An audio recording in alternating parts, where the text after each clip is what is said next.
आज ये वीडियो में हम जिलेट का 2015 का कंप्यूटर एप्लीकेशन का जो क्वेश्चन है उसका डिटेल में डिस्कस करेंगे। ओनली आंसर नहीं बताएंगे, why that and that is the answer. वो हर एक क्वेश्चन के लिए क्यों, कौन सा आंसर क्यों है, और अगर थोड़ा ऑप्शन में डिफरेंट होता, अगर क्वेश्चन थोड़ा चेंज होता तो क्या आंसर होता, वो भी हम डिस्कस करेंगे। तो ये 20 क्वेश्चन नहीं है, ये एक्चुअली बहुत ज़्यादा क्वेश्चंस है, क्योंकि हर क्वेश्चन का जो वेरिएशंस होगा हम डिस्कस करेंगे, सो दैट के एक ये 20 क्वेश्चन से आप 200 क्वेश्चन का आंसर कर सकते हैं। हर क्वेश्चन का वेरिएशन भी हम डिस्कस करेंगे। तो चलिए शुरू करते हैं। सो फर्स्ट क्वेश्चन था एक सी का ऊपर, सी का एक क्वेश्चन दिया हुआ है, एक एल्गोरिदम कोड लिखा हुआ है, इसका आंसर आउटपुट क्या होगा। तो ये आप अगर देख लीजिए क्या है, मेन फिर float x equal to 0.1, if x equal 0.1 print F fun else print F not fun. तो इसको हमने चलाए हैं, तो ऑनलाइन GDB कंपाइलर में ये आप भी कर सकते हो देखने के लिए कि क्या आता है। तो ये देखो आंसर क्या आ गया, not fun, not fun else में आ गया। अभी क्यों? क्योंकि जैसे फ्लोटिंग पॉइंट में क्या होता है कि एग्जैक्टली इक्वल नहीं होता है, कि फ्लोटिंग पॉइंट का जो रिप्रेजेंटेशन आता है कंप्यूटर और सी में जो रिप्रेजेंटेशन होता है, ये 0.1 का जो रिप्रेजेंटेशन होता है वो एग्जैक्टली 0.1 नहीं होता है, और जो अगर जीरो मानो जीरो भी होता तो एग्जैक्टली जीरो नहीं होता है, मतलब 0.1 मतलब 0.9999 ऐसा करके है। तो that is not exactly equal to 0.1। In that matter कोई भी वैल्यू नॉट एग्जैक्टली इक्वल, तो इफ में कोई भी वैल्यू डालो 0.1 की जगह 0.5 जो भी हो, तो ये एल्स में ही जाएगा। ठीक है, तो इन सच केस कैसे किया जाता है, तो ये इसको अगर greater than is equal to डालो या less than is equal to डालो तो तुम्हारा काम आ जाएगा, लेकिन एग्जैक्टली इक्वल देके चेक नहीं कर सकते हो सी में फ्लोटिंग पॉइंट नंबर के लिए। तो ठीक है, नेक्स्ट क्वेश्चन जाते हैं। तो ये याद रहेगा तो आंसर याद रहेगा, नॉट फन। नेक्स्ट क्वेश्चन है, for which of the following declaration of x the statement x plus plus will fail. तो दो ही ऑप्शन दिया हुआ है, एक है character star x equal to A, character pointer है एक्स, और एक है हैज डिफाइन एक्स 100।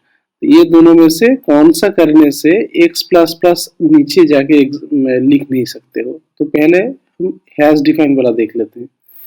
तो उसमें देखोगे हैज डिफाइन एक्स 100, इसका मतलब है जहां पे भी एक्स है उसके जगह ये 100 बिठा देगा, ओनली इट विल रिप्लेस। ये मैक्रो क्या करता है, ये हैज डिफाइन एक्स 100, इसका मतलब कहीं पे भी प्रोग्राम के अंदर एक्स मिलेगा तो उसके जगह पे 100 बिठा देगा। अभी जैसे ये लाइन आ गया तो ये क्या हो जाएगा, 100 plus plus, that means 100 equal to 100 plus 1। तो इसमें क्या एरर आ जाएगा, एल वैल्यू एरर आएगा। L value required as left operand of assignment. तो इसका मतलब एल वैल्यू का मतलब क्या होता है कि कोई भी अगर एक्सप्रेशन हो, कोई भी एक आप जैसे इक्वेशन मानो लिख रहे हो, तो उसका सी में क्या है कि लेफ्ट साइड में एक वेरिएबल होना चाहिए, फिर इजिकल टू होना चाहिए, राइट साइड में उसका एक्सप्रेशन रहेगा जिसका एक कोई वैल्यू निकलेगा, या डायरेक्टली कोई वैल्यू भी हो सकता है, जैसे x equal to 5 is also okay. But आप ऐसे नहीं लिख सकते हो कि x plus 5 equal to something, ऐसा नहीं लिख सकते हो, या 5 is equal to x plus 2 ऐसा भी नहीं लिख सकते हो, क्योंकि only variable will be in the left hand side. तो यहाँ पे एल वैल्यू एरर आ जाएगा, क्योंकि x की जगह पे तो 100 आ गया, तो 100 प्लस प्लस, तो यहाँ पे तो कोई वेरिएबल बचा ही नहीं कि सम वेरिएबल इक्वल टू समथिंग, ऐसा तो हुआ नहीं, तो ये एरर आ जाएगा। तो हम हैज डिफाइन एक्स 100 लिखेंगे ऊपर में, तो नीचे उसको ऐसे x प्लस प्लस यूज नहीं कर सकते। Not only x plus plus, हम x equal to x plus 1 भी नहीं लिख सकते, क्योंकि in that case also it will be 100 is equal to 100 plus 1। तो ऐसा आ जाएगा, वेरिएबल तो नहीं रहेगा क्योंकि x will be replaced by 100, तो ये किसी भी हाल में ये नहीं चलेगा। अब देखते हैं ये वाला क्या होता है। अगर देखो इस टाइम मैंने ये रखा character pointer x equal to a, तो प्रिंट एफ कर दिया, तो कोई दिक्कत नहीं है। ये क्या प्रिंट एफ में आ जाएगा, %p दे के प्रिंट करना पड़ेगा, x का वैल्यू अगर देंगे तो ये एक्चुअली उसका मेमोरी लोकेशन पॉइंटर, मेमोरी में जो लोकेशन में है उस लोकेशन का एड्रेस प्रिंट करेगा। ये देखो फर्स्ट एड्रेस प्रिंट कर दिया, तो x प्लस प्लस कर दिया, तो नेक्स्ट वाला एड्रेस प्रिंट किया, ये 6041 वाला फर्स्ट वाला एड्रेस, तो प्लस प्लस किया तो नेक्स्ट वाला एड्रेस प्रिंट कर दिया 605। तो ये कैरेक्टर पॉइंटर मतलब मेमोरी में एक लोकेशन है 1 बाइट का, उसमें कैरेक्टर ए रखा हुआ है और उसका एक मेमोरी लोकेशन का एड्रेस है, वो एड्रेस ये वाला है, फर्स्ट वाला। तो that is pointed bye x. तो एक्स को एक प्लस प्लस कर दिया, मतलब नेक्स्ट वाला एड्रेस में चला गया, नेक्स्ट वाला है उसका नेक्स्ट वाला 605। तो ये चलेगा, इसमें कोई दिक्कत नहीं, ये कोड चलेगा। तो that is the answer, character x equal to A. Next देखते हैं, फिर और एक कोड है, इसका भी आउटपुट बोलना पड़ेगा। तो आप पहले कोड देख लो। कोड में क्या है, ज्यादा कुछ नहीं है, void main void int a equal to 10 b equal to 10 if a equal to 5 b plus plus printf %d a comma b plus plus। Simple. अभी देखो इसमें बहुत सारा ट्रिकी पार्ट है। एक पार्ट तो है मुझे पता नहीं एग्जैक्टली क्वेश्चन में, मुझे एक्चुअली ओरिजिनल क्वेश्चन नहीं मिला, तो अदर बुक से मैंने लिया, तो पता नहीं एक्चुअल क्वेश्चन में यहाँ पे सेमीकोलन था या नहीं था। बुक में तो नहीं था। अगर एक्चुअल क्वेश्चन में यहाँ पे सेमीकोलन था तो दैट इज फाइन, अगर नहीं था तो सिंपल आंसर हो जाएगा सिंटैक्स एरर। ठीक, चलो मान लेते हैं सेमीकोलन था, फिर क्या आंसर होगा। अभी चेक करो, देखो यहाँ पे और एक ट्रिक है। क्या ट्रिक है, if a equal to 5 not a equal to 5, ये चेक ही नहीं हो रहा है, ये एक असाइनमेंट ऑपरेटर है। मतलब क्या हो गया, a का वैल्यू अभी 5 हो गया, अभी 10 नहीं रहा, a इक्वल टू 5।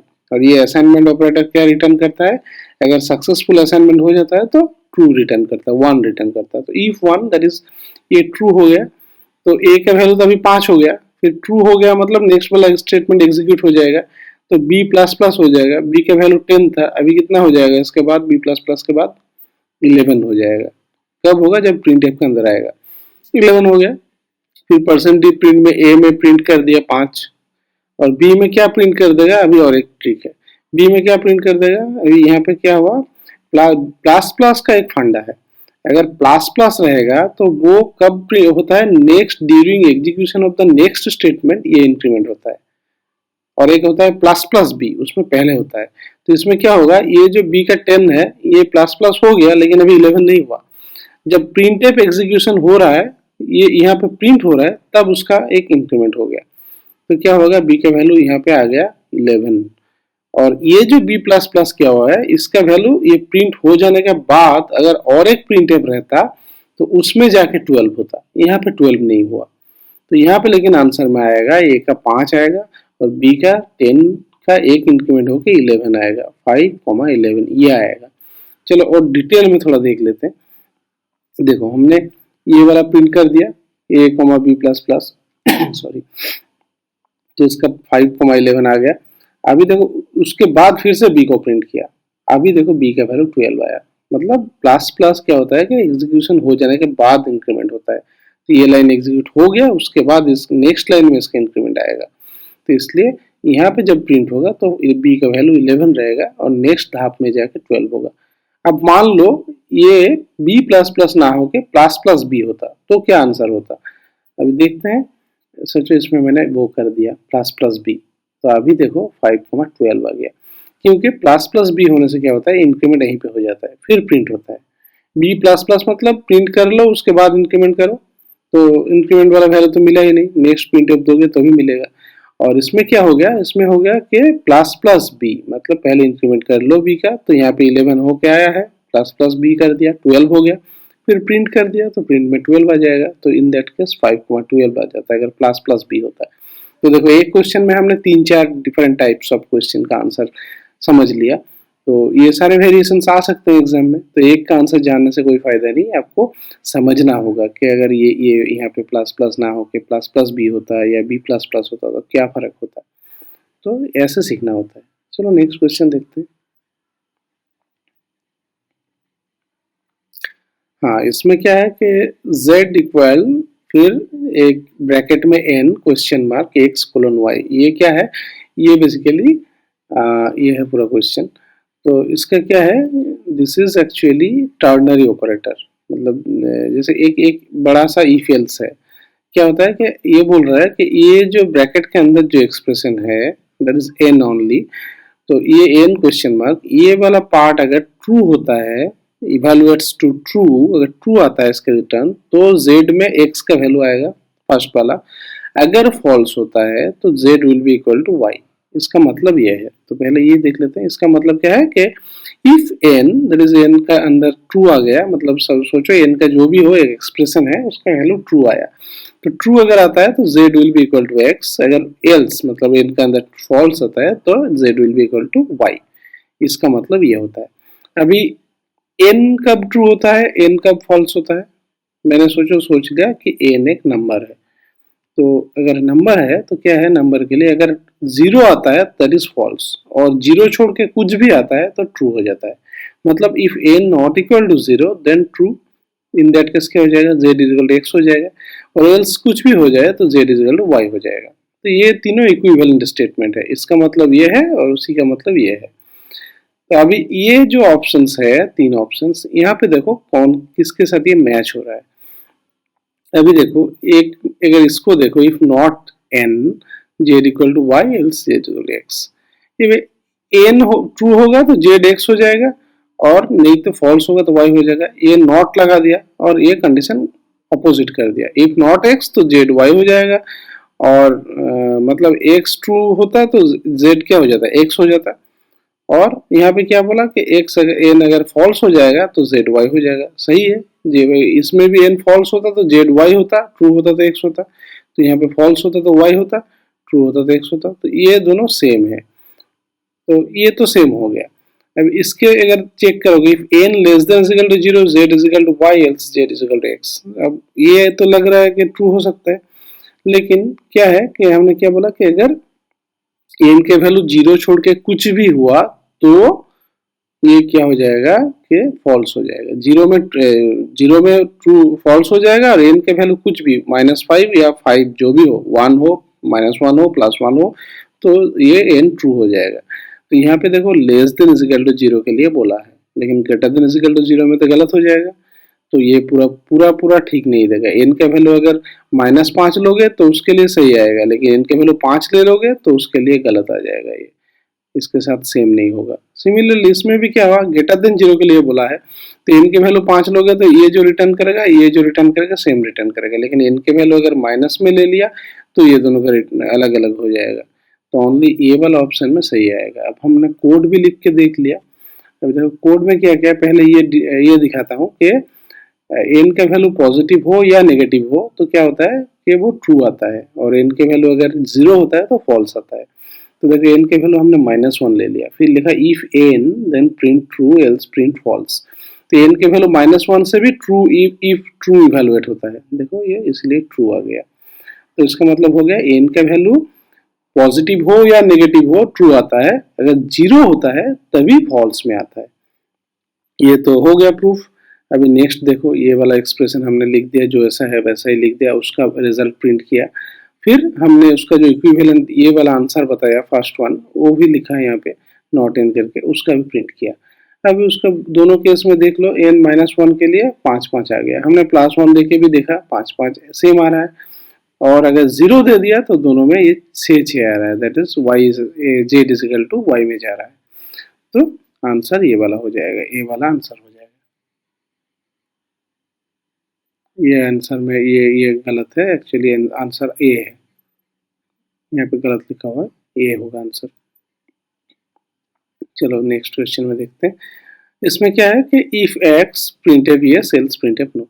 अभी इसमें क्या प्रॉब्लम है, देखो एक्स का वैल्यू क्या है ये हमें पता चलना चाहिए, तो फिर पता चल जाएगा। हमने ऑलरेडी देख लिया कि एक्स अगर नॉन जीरो वैल्यू होता है, +1 -1 व्हाटएवर, नॉन जीरो, जीरो छोड़ के कुछ भी होता है तो ट्रू में आ जाता है, और अगर जीरो होता है तो फॉल्स में जाता है। तो ये यहाँ पे देखो एक्स ग्लोबली डिक्लेयर किया हुआ है, ग्लोबल वेरिएबल मेन के ऊपर, तो हमें इसके लिए जानना होता है कि ग्लोबल वेरिएबल अगर कोई डिफाइन करेंगे तो उसका डिफॉल्ट में क्या वैल्यू आता है, गार्बेज वैल्यू आता है या कुछ और आता है। तो ये अगर हमें जानना है तो हमें ये याद रखना पड़ेगा कि कोई भी ग्लोबल वेरिएबल अगर डिक्लेयर करोगे तो उसका बाय डिफॉल्ट जो वैल्यू आता है दैट इज 0। तो ये वाला ग्लोबल डिफाइन किया तो इसका वैल्यू आ गया 0, तो 0 आ गया मतलब क्या हो जाएगा, इफ 0 मतलब ये वाला फॉल्स, एल्स में जाएगा, एल्स में नो प्रिंट होगा। तो ये हमने एग्जांपल देख लिया, यहाँ पे एक करके नो आ गया। हमने और भी एक चलाया था जिसमें हमने x इक्वल टू 0 डाला था, एक्सप्लिसिटली 0 डाला, तो सेम रिजल्ट आया। मतलब ये भी पता चल गया कि बाय डिफॉल्ट जो ग्लोबल वेरिएबल है उसका डिफॉल्ट वैल्यू 0 होता है। तो हमने दोनों करके देख लिया था। चलो आगे चलते हैं नेक्स्ट क्वेश्चन में। इसमें क्या है, यहाँ पे स्विच केस स्टेटमेंट है। देखो मेन के अंदर इंट x इक्वल टू 1, फिर एक switch x, case 1 printf 1, default printf star खत्म। इसका क्या होगा? अभी देखो एक बात है कि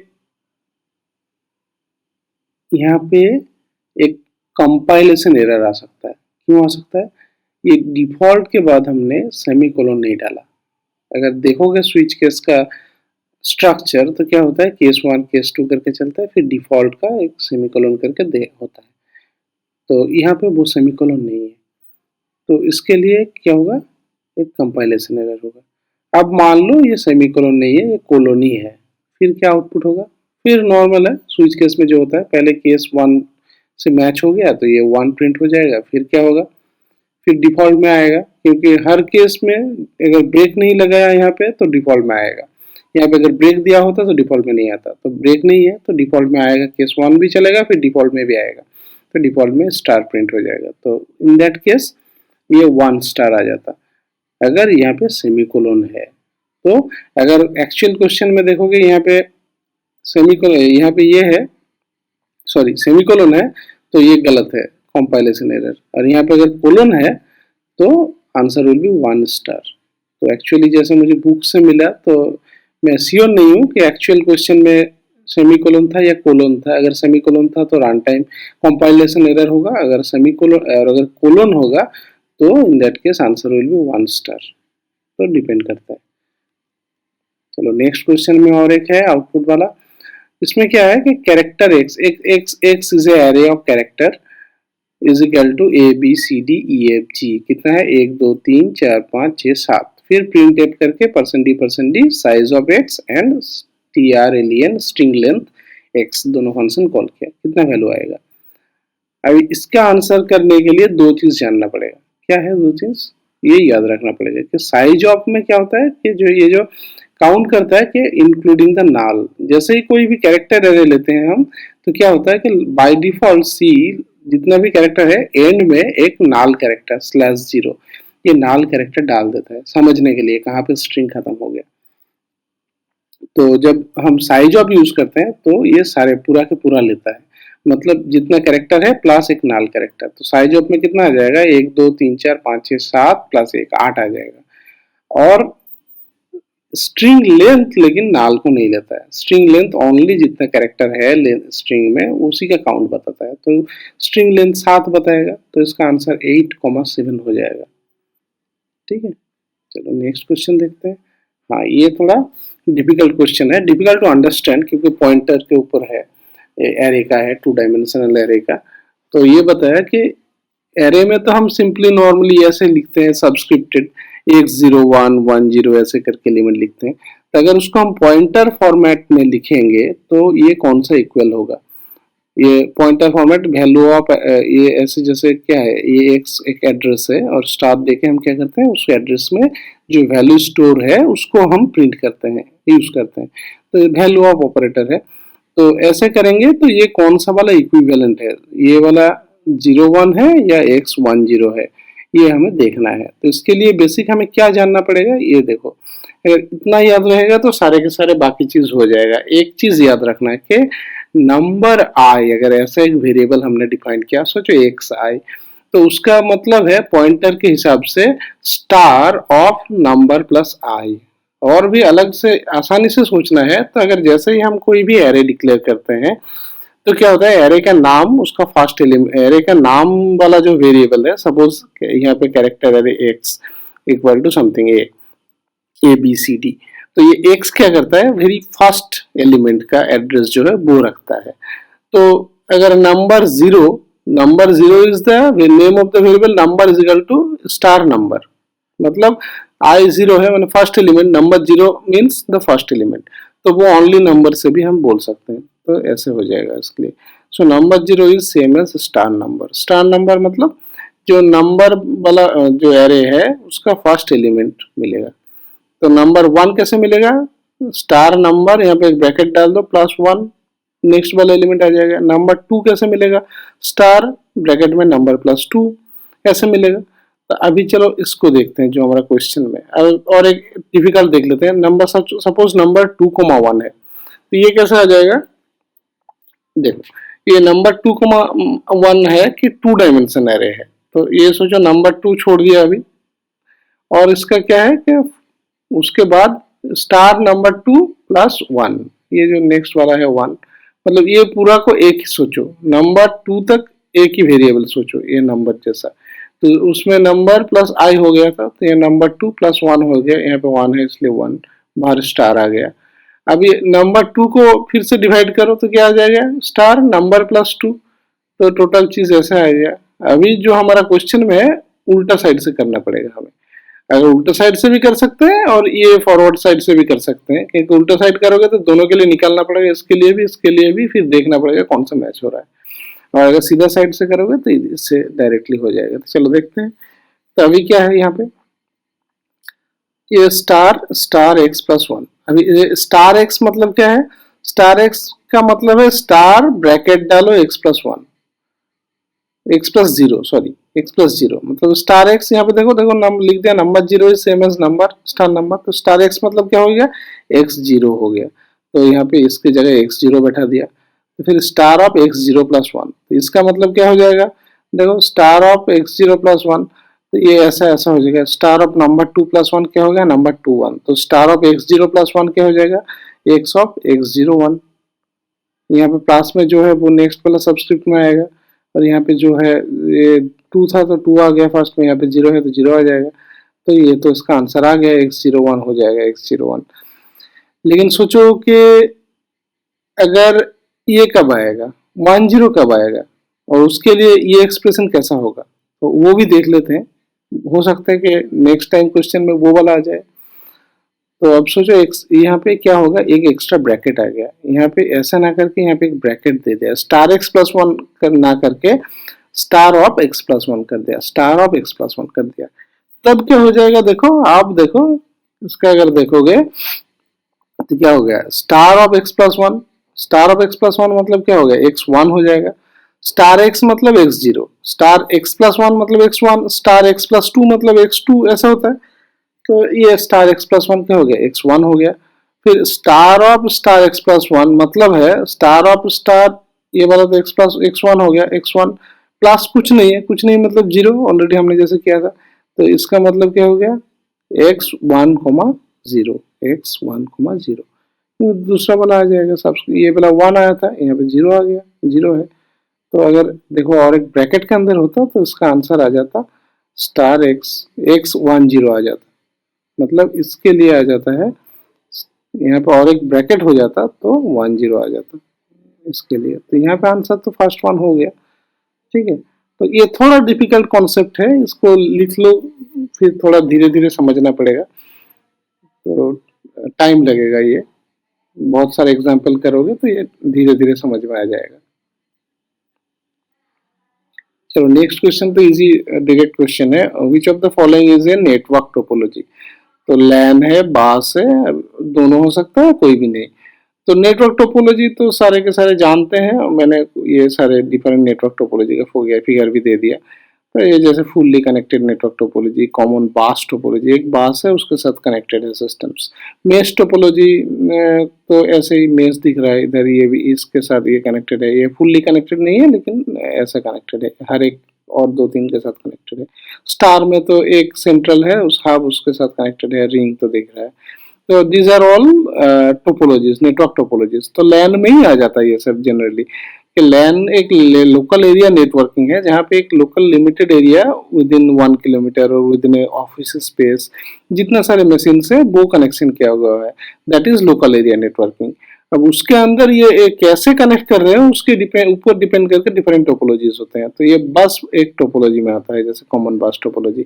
लेकिन लैन पूरा आर्किटेक्चर होल, मतलब लैन के अंदर डिफरेंट टाइप ऑफ टोपोलॉजी होता है, बस होता है, स्टार होता है, रिंग होता है, मेश होता है, तो ये सब उसके अंदर आता है। तो यहाँ पे नेटवर्क टोपोलॉजी कौन सा है, बस नेटवर्क टोपोलॉजी है। लैन तो एक टाइप ऑफ नेटवर्किंग है, लैन जैसे है उसी मैन, थोड़ा दूर दूर का कनेक्शन हुआ, मैन वाइड एरिया नेटवर्किंग, एक डिफरेंट सिटी से और एक वर्ल्ड का और दूर का एक सिटी नेटवर्क कर रहे हो एक साथ, तो that is wide area networking. तो यहाँ पे आंसर बस हो जाएगा। चलो, find the most appropriate description of operating system. तो ऑपरेटिंग सिस्टम का डिस्क्रिप्शन मतलब डेफिनेशन दे रहा है समहाउ।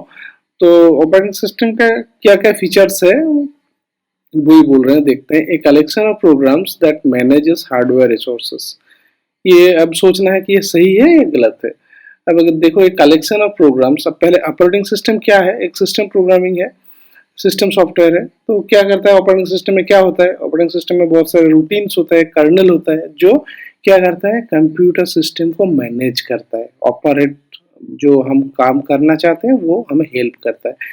तो क्या मैनेज करता है, मेमोरी मैनेज करता है, मेमोरी मैनेजमेंट होता है, एमएमयू होता है, memory management unit, CPU manage करता है, तो रैम मैनेज करता है, सीपीयू मैनेज करता है, ये सब तो करता है ना। तो क्या हो गया, वो सब तो हार्डवेयर रिसोर्सेस हो गया। CPU is a hardware resource, memory is a hardware resource, input output सारे। तो क्या हो गया कि it is a collection of program or set of routines, programs, kernel routine, system routine that manage the hardware resources। तो ये तो सही है। अब देखते हैं नेक्स्ट लाइन में क्या बोला, system service provider to the application programs. अभी एप्लीकेशन प्रोग्राम कौन सा प्रोग्राम हो गया, जो हम ऊपर से चलाते हैं ऑन द ऑपरेटिंग सिस्टम। जैसे हमें सोचो वर्ड का कुछ करना है, स्प्रेडशीट का कुछ करना है, तो ये जो वर्ड, एक्सेल, पावर पॉइंट चलाते हैं, तो ये हो गया एप्लीकेशन सॉफ्टवेयर में आ गया। तो ये जैसे हम कोई पेंट चलाते हैं, तो ये जो पेंट हमने खोल दिया, अभी पेंट में कुछ ड्रॉ करना है, तो पेंट क्या करता है अंदर अंदर, वो अपना ऑपरेटिंग सिस्टम को पूछता है, उसके जो कुछ कार्नल का रूटीन्स है उसको यूज करता है।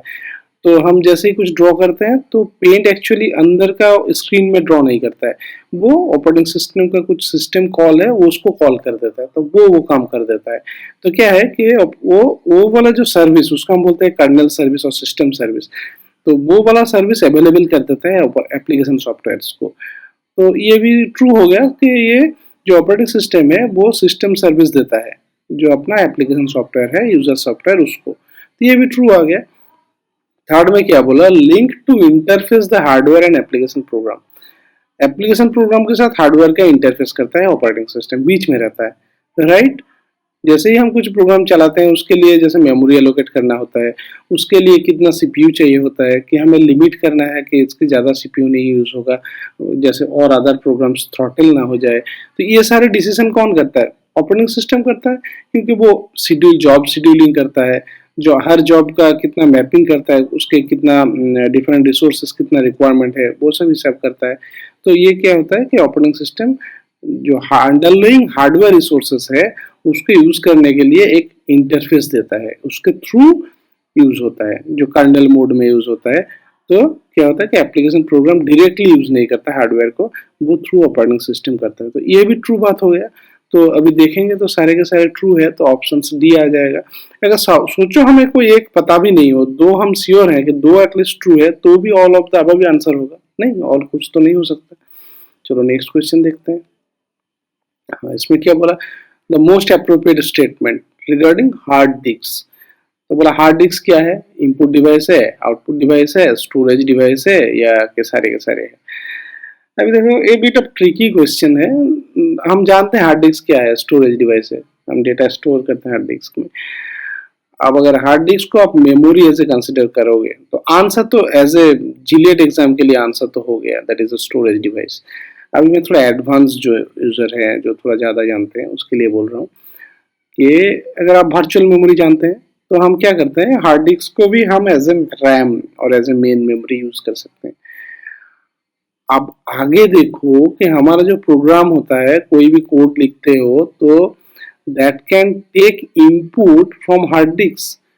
जैसे हम ऑडियो डिवाइस से, सोचो माइक्रोफोन से हम साउंड रिकॉर्ड कर सकते हैं, कैमरे से वीडियो रिकॉर्ड करते हैं, उसी तरह से हम हार्ड डिस्क से भी इनपुट ले सकते हैं। हार्ड डिस्क में एक स्टोर्ड वीडियो, उसको भी एज ए इनपुट लेके हम प्रोसेसिंग कर सकते हैं। वहाँ पे एक साउंड वॉइस रिकॉर्डिंग स्टोर्ड है, उसको भी लेके हम एज ए इनपुट यूज कर सकते हैं। तो ये इनपुट डिवाइस में भी आ सकता है। जैसे लिनक्स में तो एवरीथिंग इज फाइल, तो उसमें इनपुट आउटपुट दोनों सब कुछ फाइल में होता है। तो फाइल मतलब कहाँ पे होता है फाइल, हार्ड डिस्क में होता है, मेन मेमोरी होता है हार्ड डिस्क में होता है। तो it can be input device. Again आप कुछ आउटपुट वहां पे लिख सकते हो फाइल में, आउटपुट हम स्क्रीन में दिखा सकते हैं, आउटपुट प्रिंट कर सकते हैं, तो आउटपुट हम वीडियो दिखा सकते हैं, उसी टाइम के आउटपुट हम सेव भी कर सकते हैं, हार्ड डिस्क में भी सेव करके रख सकते हैं। तो इन that case hard disk is also output device. तो अब एडवांस यूजर के लिए तो ऑल ऑफ द अबव हो जाएगा, लेकिन मेरा सजेशन है कि आप आंसर स्टोरेज डिवाइस ही दो, क्योंकि आप जितना भी एडवांस हो सकते हो, लेकिन जो क्वेश्चन जो स्टैंडर्ड के हिसाब से बनाया जाएगा वो शायद उतना उतना एडवांस में ना सोचे, तो आप आंसर स्टोरेज डिवाइस दे दो। चलो ये क्या पूछा, for the most appropriate statement दे दिया बाइनरी में, is a binary number, it is equivalent to. अभी ठीक है, ये एक बाइनरी नंबर है, कितना डिजिट है, 1 2 3 4 5 6 7 7 डिजिट वाला बाइनरी नंबर है। क्या बोला, इट इज इक्विवेलेंट टू। अभी बीसीडी में क्या होगा निकालना पड़ेगा, एक्स में क्या होगा निकालना पड़ेगा। चलो ठीक है, बीसीडी निकालते हैं। बीसीडी के लिए क्या करना होता है, दो उपाय। एक सिंपल इजी है कि इसका टोटल वैल्यू कितना आ जाएगा, इसका देख लिया 93 आ गया। ये कैसे निकालते हैं, ये फ्रॉम राइट टू लेफ्ट, ये 1 है, इसको मल्टीप्लाई करो 2 टू द पावर 0 से, ठीक है। 2 to the power 0 is 1, so 1 into 1 plus ये जो 0 है इसको मल्टीप्लाई करो 2 टू द पावर, यहाँ पे 2 टू द पावर 0 हो गया, यहाँ पे 2 टू द पावर 1 2 से, तो 0 इंटू 2 0 हो गया। इसमें हो जाएगा 2 टू द पावर 2 4, 1 इंटू 4, फिर हो जाएगा 1 इंटू 8, फिर हो जाएगा 1 इंटू 16, 1 इंटू 32, 1 इंटू 64, ऐसे जाएगा। तो ये वाला 0 हो गया, 0 हो गया, तो 1 इंटू 64, 0 इंटू 32 ऐसे करके इसका आ गया इक्विवेलेंट डेसिमल में 93। तो अब 93 को बीसीडी में करना है, बाइनरी कोडेड डेसिमल, तो 9 के लिए 4 बीट आएगा, 3 के लिए 4 बीट आएगा, सिंपल है। 9 का क्या आ जाएगा, देखो 93 9 का आ जाएगा 1001, 9 हो गया ना, 8 प्लस 1 9, यहाँ पे फिर भी सेम फंडा है, 1 2 4 8, फिर 8 में 1 है और 1 में 1 है, 8 1 9 हो गया, और 3 का तो 1 1 3 हो गया, तो 4 में 0 2 0 डाल दिया, तो फिर ये हो गया 93 का बीसीडी। तो अभी मैच करो 1 0 0 1 0 0 1 1, तो ये वाला तो आंसर एक आ गया। अभी देखना है कि ये भी सेम है कि नहीं है, अगर ये भी आ जाता है बी है तो आंसर सी हो जाएगा। तो अभी देखते हैं हेक्स में क्या आता है, 93 का हेक्स कैसे निकालेंगे। अभी 93 नहीं चाहिए हमें, इसका हेक्स निकालने से हो जाएगा। तो ये नंबर है, हेक्स में करेंगे तो हमें उसमें भी 4 4 करके होता है, तो 4 4 करके क्लबिंग करना होता है। तो इधर से करोगे तो 4 ले लिया, 0 ये 4 ले लिया, फिर 3 बचा तो एक 0 अपेंड कर दो। फिर अब देखो इसका पहले हेक्स कर लो, इसका 1101 1101 कितना आता है, 1101 मतलब 13 आ गया, 8 4 और 1, 8 4 12 1 13, 13 मतलब क्या हो गया, 10 होता है ए, 11 होता है बी, 12 होता है सी और 13 होता है डी। तो ये पार्ट इसमें ले डी आ गया, और 0101 क्या होगा, 1015 हो गया, 1 2 4 4 प्लस 1 5, सो 5D। तो 5D का हमने बैक फिर चेक कर लिया सही किया कि नहीं किया, कैसे चेक कर लिया, ये तो अभी हेक्साडेसिमल हो गया ना, तो 5 इंटू 16 प्लस डी इंटू 1, तो 5 इंटू 16 80 प्लस 13 डी 13, तो 93, ये सही है। तो 5D, लेकिन यहाँ पे है BA, तो दैट इज नॉट करेक्ट। तो ओनली ये वाला आंसर हो गया कि ए वाला करेक्ट है, बी वाला करेक्ट नहीं है। बी वाला भी अगर करेक्ट आ जाता है, यहाँ पे 5D होता तो आंसर सी हो जाता, बट फॉर द टाइमिंग ए हो गया आंसर।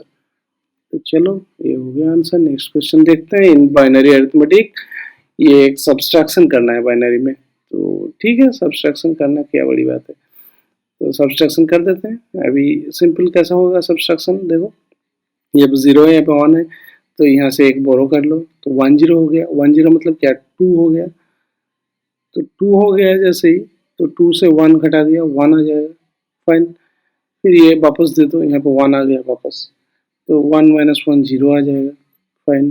फिर इसमें क्या आ जाएगा, ये भी 0 है, ये 1 है, नीचे ज़्यादा है, तो यहाँ से एक बोरो कर लो, 1 0 हो गया, मतलब 2 हो गया, तो नीचे 1 है, तो क्या आ जाएगा, 1 आ जाएगा।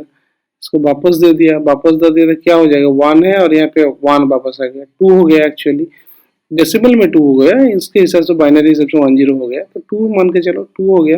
अब यहाँ पे 1 है, उससे कम है, तो यहाँ से बोरो करना पड़ेगा, 1 बोरो कर लिया, तो कितना हो जाएगा, 1 1 हो गया, मतलब 3 हो गया, 1 1 इज 3, तो 3 से 2 घटाया तो कितना रहा, 1 रहा, तो नीचे 1 आ जाएगा, ये वापस 1 आ गया तो 1 1 0 हो जाएगा। तो देखो ये हो गया।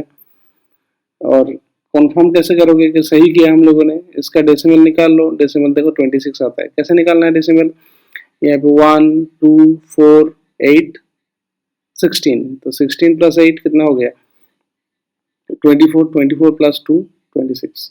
इसका देख लो 1 2 4 8 16, 8 प्लस 4 12 प्लस 1 13, तो 26 हो गया या 13 13 हो गया। तो इसका माइनस करोगे तो कितना आ जाएगा 13 आ जाएगा। तो ये आंसर सेम आ गया, तो आंसर हमारा सही है। तो ये देखते हैं 0 1 1 0 1 कहाँ पे है, 1 1 0 1 यहाँ पे, तो ये वाला हो गया आंसर सी में।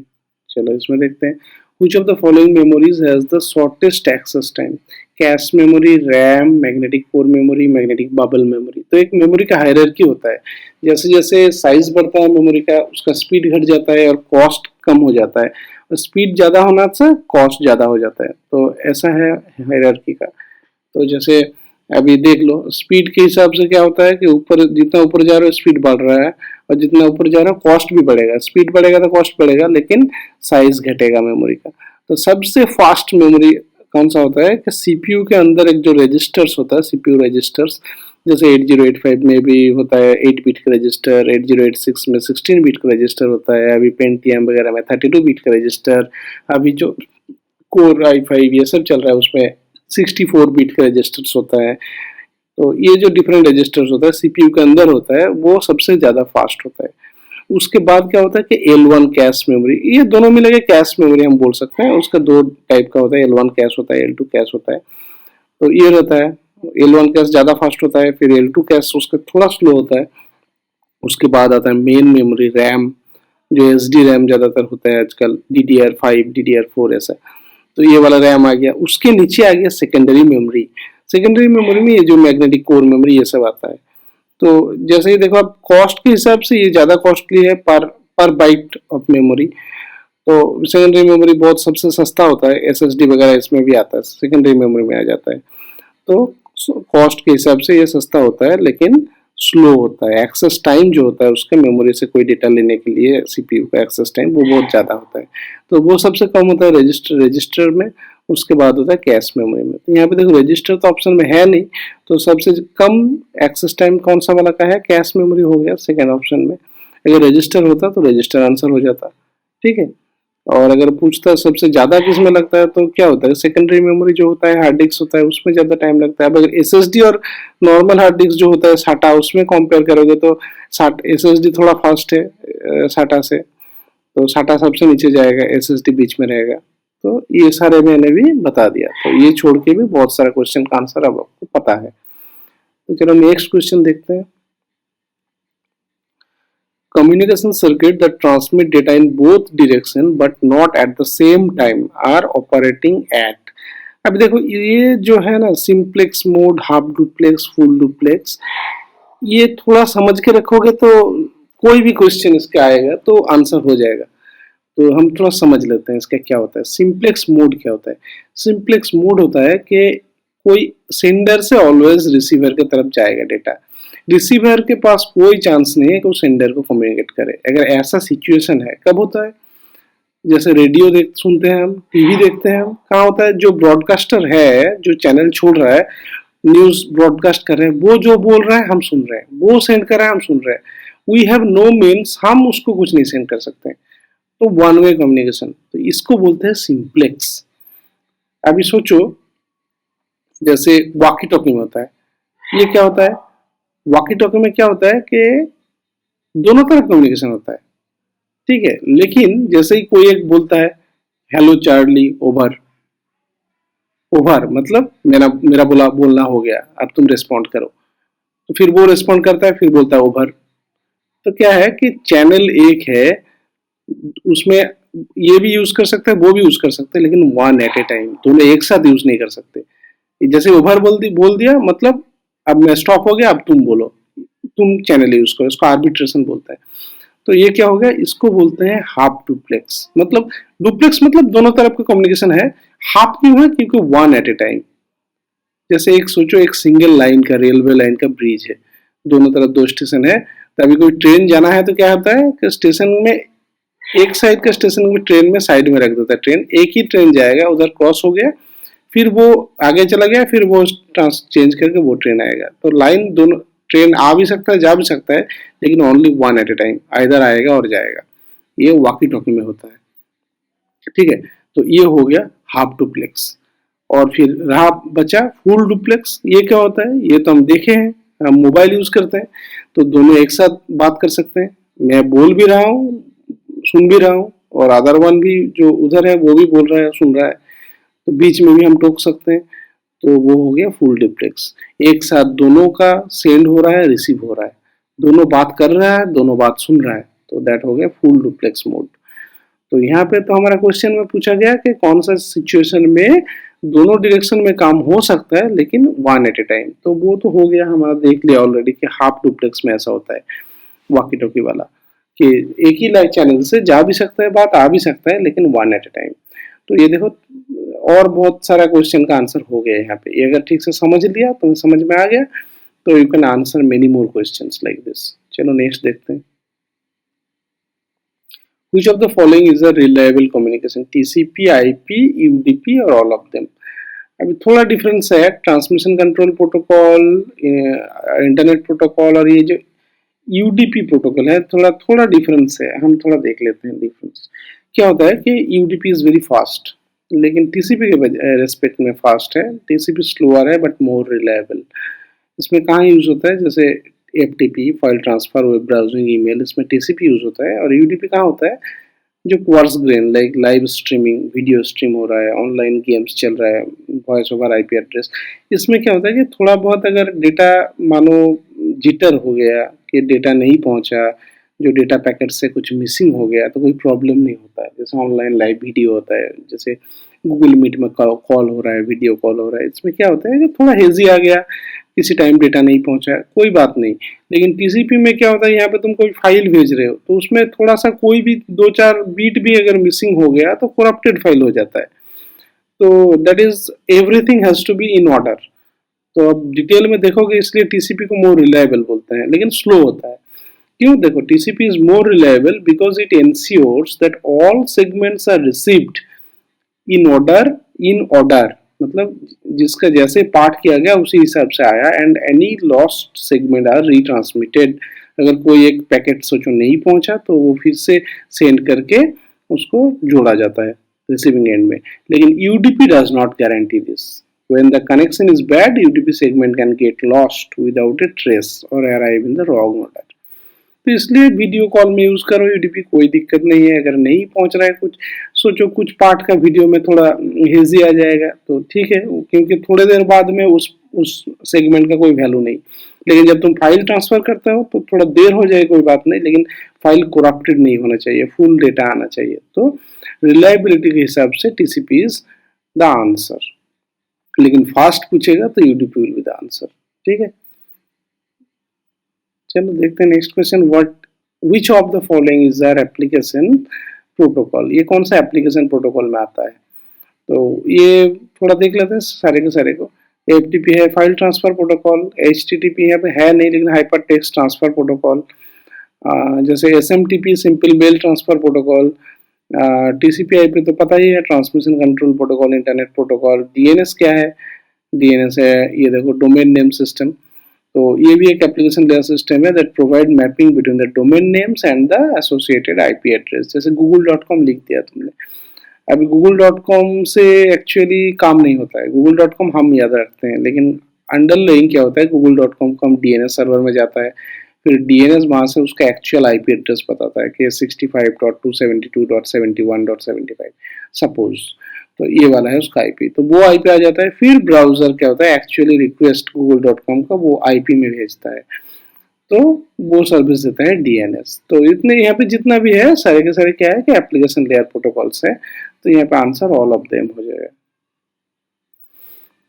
Okay, what is the use of ping comment? Ping very common है। तो किस लिए यूज किया जाता है? देखो, to test a printer, to test a hard disk fault, to test whether a device in the network is reachable. Actually ping क्या होता है कि नेटवर्क में ग्लोबली इवन गूगल नेट चल रहा है नहीं चल रहा है हम कैसे देखते हैं, पिंग कर लो भाई, google.com रिचेबल है तो पिंग google.com, जैसे मैंने दिखा रहा हूँ, देखो मैंने पिंग google.com किया था, ये देखो पिंग www.google.com। ये क्या हो गया कि 64 बाइट्स ऑफ डेटा सेंड किया, फिर ये देखो गूगल का आईपी एड्रेस वहां से वापस आ गया, ठीक है। तो इसका टीटीएल दे दिया, टाइम टू लीव ऐसे टाइम कितना मिली सेकंड में आया, इससे नेट का स्पीड कितना है पता चलता है कि यहाँ गूगल तक गया मेरा रिक्वेस्ट, फिर वापस आया पैकेट, इतना टाइम लगा मिली सेकंड में, तो यहाँ से नेटवर्क स्पीड पता चलता है। तो पिंग में क्या चलता है, और एक बात पता चल गया कि google.com सर्वर इज लाइव। तो नेटवर्क में कोई भी सर्वर छोड़ के अगर और कुछ भी है नेटवर्क डिवाइस, तो सारे क्या होता है कि एक आईसीएमपी पैकेट जाता है पिंग में, तो उसका रिस्पॉन्स आ जाता है, तो मतलब वो दैट डिवाइस इज लाइव। जैसे नेटवर्क स्टोरेज होता है, एनएएस होता है, सारे को हम पिंग कॉमन दे के यूज करते हैं, चेक करते हैं कि है ठीक है कि नहीं है। इनफैक्ट एक प्रिंटर भी अगर नेटवर्क कनेक्टेड प्रिंटर हुआ, वाईफाई प्रिंटर हुआ, तो उसको भी हम पिंग कर से टेस्ट करते हैं। लेकिन यहाँ पे जो टेस्ट के बारे में बोल रहा है ये अलग टेस्ट है। टू टेस्ट है प्रिंटर मतलब प्रिंटर चल रहा है नहीं चल रहा है, उसमें प्रिंट ठीक हो रहा है नहीं हो रहा है, वो तो पिंग से नहीं होता है। जैसे हार्ड डिस्क फॉल्ट है कि नहीं है, ये भी पिंग से नहीं होता है। तो पिंग क्या होता है कि नेटवर्क में प्रिंटर कनेक्टेड है या प्रिंटर ऑन है कि नहीं है, वो टेस्ट हो सकता है। लेकिन एक्चुअली प्रिंटर काम कर रहा है नहीं काम कर रहा है और प्रिंटर सही प्रिंट कर रहा है, वो सब टेस्ट तो पिंग से नहीं होता है। तो यहाँ पे आंसर लेकिन ये वाला हो जाएगा, to test whether a device in the network is reachable और नॉट, हमारा पिंग पहुंच रहा है कि नहीं पहुंच रहा है, we can connect to that device. ये कुछ भी हो सकता है ये डिवाइस, तो और एक कंप्यूटर हो सकता है, सर्वर हो सकता है, तो नैस हो सकता है, नेटवर्क कनेक्टेड मेमोरी डिवाइसेस हो सकता है, तो कुछ भी हो सकता है। चलो आगे क्वेश्चन देखते हैं। IP addresses corresponds to, IP address कौन सा लेयर में होता है, data layer, physical layer, network layer, application layer. तो ये बहुत सिंपल क्वेश्चन है, डायरेक्ट क्वेश्चन। आप आईपी तो नेटवर्क लेयर में आता है, तो ये मैंने पूरा ओएसआई मॉडल का दे दिया कहाँ पे कौन सा कुछ होता है। तो लेकिन इसमें देखोगे तो देखो नेटवर्क लेयर में क्या है, logical addressing. IP address actually logical address होता है, सोर्स टू डेस्टिनेशन डिलीवरी, पूरा पैकेट जाता है राउटर के थ्रू, तो ये नेटवर्क लेयर में होता है। तो आईपी लेयर, इसको हम आईपी लेयर भी बोलते हैं। तो आईपी लेयर में क्या होता है कि हर एक पैकेट का एक आईपी एड्रेस होता है, और based on that IP address ये globally you can transfer from one area to, full source से डेस्टिनेशन तक डिलीवरी पूरा होता है कि ये लॉजिकल आईपी एड्रेसिंग से। So IP address network layer में होता है, वेरी इंपॉर्टेंट, याद भी रखना चाहिए। चलो फैट स्टैंड्स फॉर, फैट क्या होता है, फैट होता है एक्चुअली फाइल एलोकेशन टेबल। ये फाइल एलोकेशन टेबल क्या होता है ये मैं थोड़ा बताता हूँ, ये तो याद रखना है। फैट जैसे फैट 32, फैट 16 पुराना कंप्यूटर में होता था, अभी NTFS हो गया, EX फैट हो गया। तो ये सारे है कि एक्चुअली कि हार्ड डिस्क में कैसे डिफरेंट फाइल्स रहता है, तो उसका एक एंट्री होता है फैट एंट्री, उस एंट्री से हमें पता चलता है, कंप्यूटर को, ऑपरेटिंग सिस्टम को पता चलता है कि कहाँ पे कौन सा फाइल है, उसका कितना साइज है, कौन सा ब्लॉक से शुरू हुआ फाइल कहाँ तक एंड है। तो ये मैंने ये एक स्लाइड से ले लिया, ये मैंने एड्रेस दे दिया। तो वहाँ पे देखो ये क्या लिखा है, variation of the link list, एक लिंक लिस्ट करके रहता है। जैसे section of the disk at the beginning of each partition और volume is set aside to contain a FAT. FAT is file allocation table. FAT has one entry for each disk block pointing to the next block in the file. The link list is implemented in that section. Actual file blocks contain no links.